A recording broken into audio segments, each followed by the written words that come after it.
Me, I want to do a video and I forgot to hit the record button. Now sometimes you want to make a bow, like every minute of the day. Every minute of the day. No, I haven't. No, all I drank today was coffee. And you want to take, not the best example because I already turned it into a bow blank. It's got some knots, so this is going to be a cool little bow. I don't know what length it is, less than 48, or, take this and you might say it's like this, but it's Osage. You can get it hot and shape it, make a bow out of this. But really, I mean, you take a sapling and just by eye you make a bow out of it.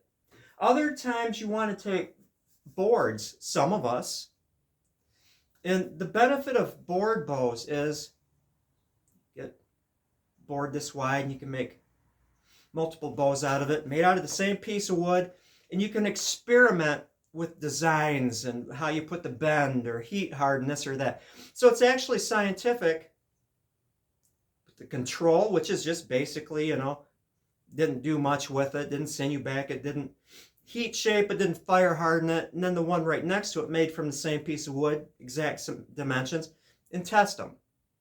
And you're also able to, hate to say it, trash boards by making bows and destroying them just to see how they react. Whereas, would I take this beautiful clean piece of Osage and make a bow to destroy? No. That's a precious commodity. Not to say that boards aren't precious commodities too. But getting back to it, design, and this is part of it, because I can do this and adjust it a little bit more than like this stave.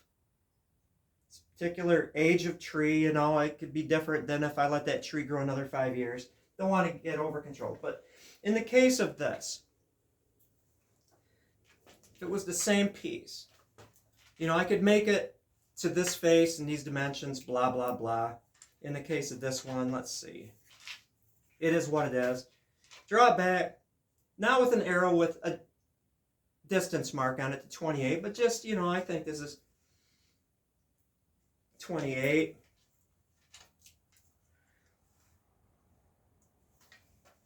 About 50 pounds right on the mark. I could make another one to test my theories. And my theory is, I want to take this bow and I want to change its tethering, so I bring it in a couple inches on either side. And the reason that I have all the bend here and it stops short here, because I want to stress this wide bow, because the more you stress it, the more performance you're going to get out of it, up to that point where you're damaging it. And this is not damaging it because it's about 2.5 inches. But I'm thinking I could shorten this bow. So I'm going to try this. I'm going to bring the bend in more, which will allow me to shorten it. I think down to 63 inches, from 66 to 63 comfortably. And still get the same draw length and the same weight and everything. And if I still have this one, I can test the performance. How fast will it shoot an arrow? How far will it flight shoot? Now, some things come to mind, and I know it's kind of scattered, but that's the way I think. I can shorten this, bring this in here, and because the bend is getting closer to the handle, because of leverage, it's more effective, and this is the tip when it's being bent, it's more effective as far as getting a longer draw length than if I have more bend here, because it's just like opposed to like this, see? And so I can shorten the bow to 63 inches, which is very maneuverable, bringing the bend in here.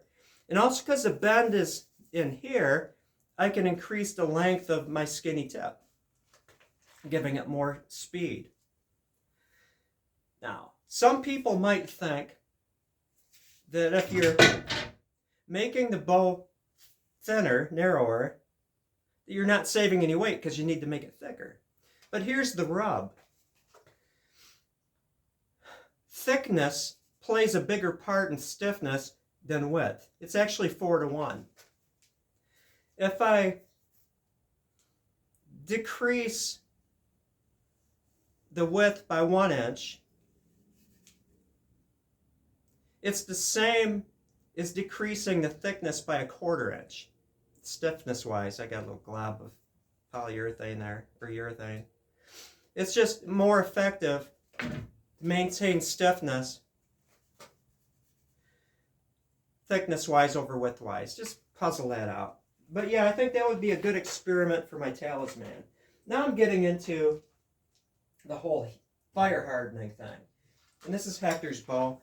You know, leave it in the bending form until the next step. There's no reason for me to take this out here unless I just want to look at it, which doesn't serve any purposes. But looking at it, when I bent it over my knee, that actually looks pretty straight. But one of the limbs got twisted, so I drew an arrow right there, which means I need to rotate it this way when I'm fire hardening it. Now what I'll probably do is fire harden the center while it's in the jig, because the chimenea allows me to just set that on there. So I set this reflex in there.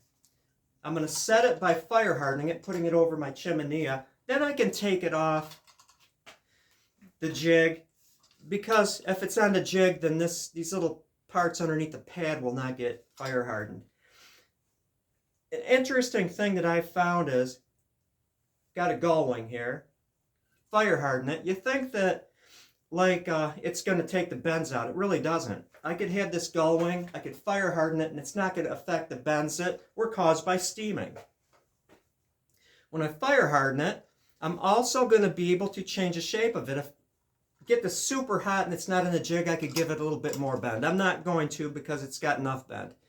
But when I'm fire hardening it, it's not going to get rid of this bend, although I can just sit here and give it a little pressure to keep it there. But when it gets hot enough, I can adjust the bend. Interesting thing about fire hardening, you do have to watch it, because look at this bow. It's got a side bend in it, and it also has deflex in the limbs, which I did not impose by bending on it.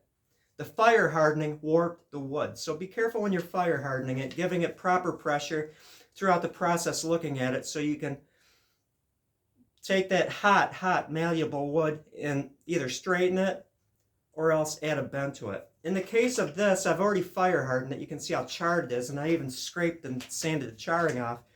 I am going to, as the first bows probably were that became gull wings, a little bit of string follow, which, again, I didn't impose that. The heat did that.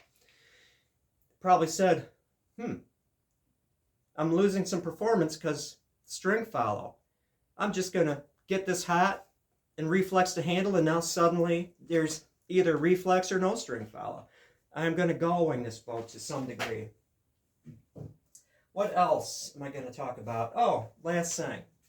Yeah, you saw the board bow, the snake bow. I call it a snake bow because this was actually modeled after an actual mulberry bow that I made. It looked like this. Shh, the jogs.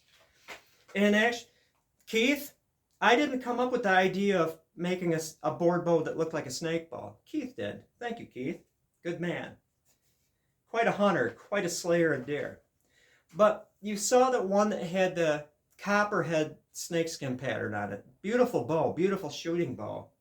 This currently is at 70 inches. It's a long, long bow.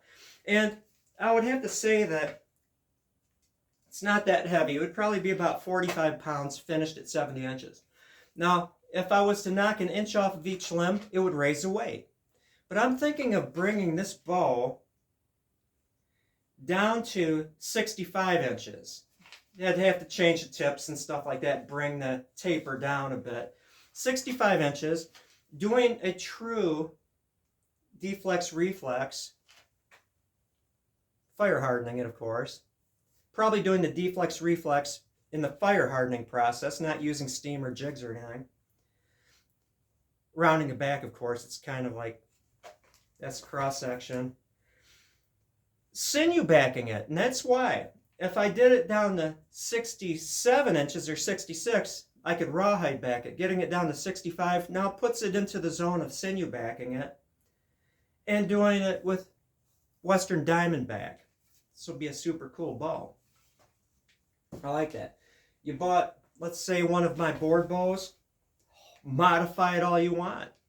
You buy the snake bow blank, shorten it, deflex, reflex it, recurve it, rawhide back it, sinew back it, put real snake skin on it. You can take this bow and just use it for a beginning point, a really nice beginning point.